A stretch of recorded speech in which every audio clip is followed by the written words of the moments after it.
Before the crown, before the madness, there was the mud and the steel. He was just a boy, Gaius, son of the beloved General Germanicus. They gave him a nickname born of affection, Little Boot, a name that would one day be whispered in terror. But the affection of the legions could not protect him from the viper's nest of Rome. Destiny dealt its first cruel blow. The feud with Emperor Tiberius was not a conflict, it was an eradication. One by one, his family was erased, leaving him the sole male survivor. A ghost in his own home.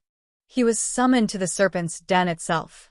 On the island of Capri, he learned the art of survival, to smile while hiding a dagger in his heart, to listen to the whispers of power, and to learn of secrets best left buried.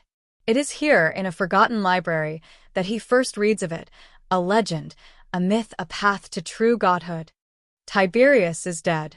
A tidal wave of humanity roars with approval as Caligula, now 24, is presented as the new emperor. Rose petals rain down.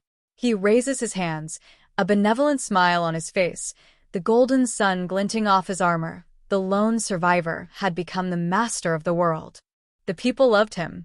For a time, he loved them back.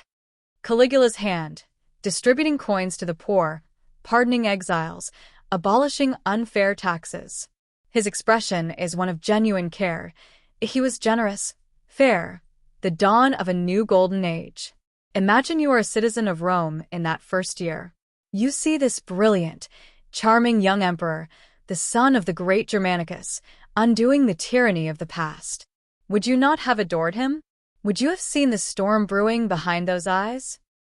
But the whispers of the Senate, of his cruelty, his indulgence, his madness, missed the truth. It was not insanity that drove him. It was a singular, terrifying purpose. His quest had begun. Caligula stands before the horrified senators. He gestures grandly to his prized horse, Incitatus, adorned in a jeweled collar. Humiliate the Senate? Make his horse a consul? To the world, it was madness. To him, it was a message. Your mortal laws mean nothing to a man who seeks to walk among the gods. The Roman army is assembled on the beach, looking across the misty channel toward Britain. Caligula walks the shoreline, ignoring the generals, his eyes scanning the sand.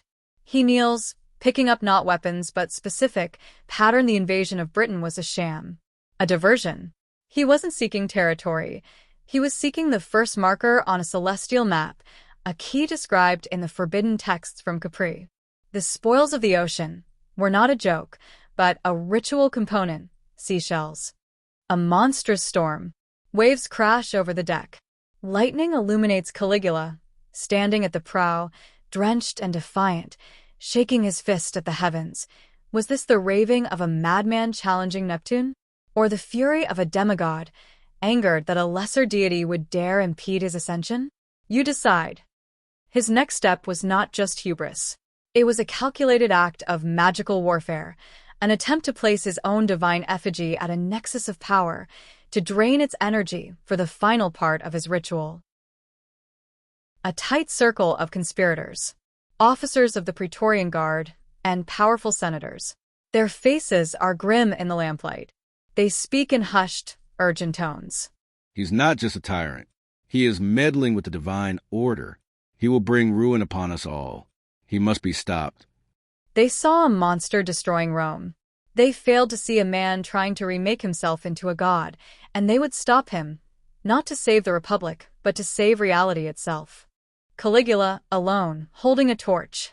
He stands before a wall carved with celestial charts. In his hand is a strange, star-shaped artifact, the final key. A look of pure, unadulterated triumph illuminates his face. He believed he had found it. The final piece. The doorway to the aegis of Jupiter, the source of ultimate power. He was moments from his goal. From behind Caligula, we see shadows detaching from the darkness of the corridor. The glint of drawn swords. The conspirators have found him, but mortal ambition had followed him into the darkness.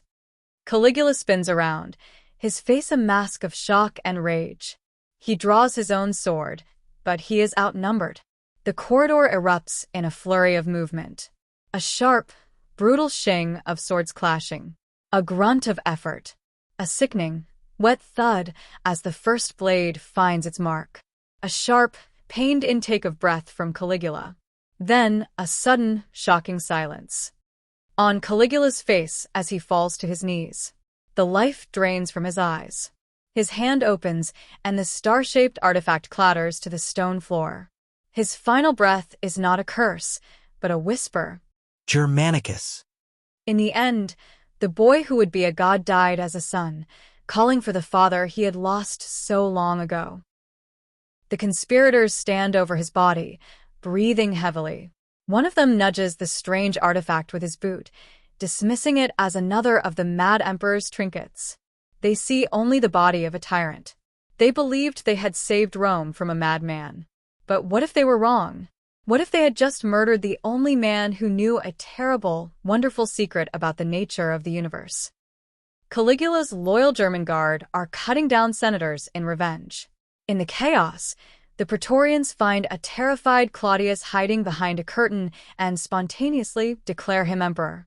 Elsewhere, a scribe is burning Caligula's personal scrolls and maps. The quest is being erased from history. The story was written by the victors.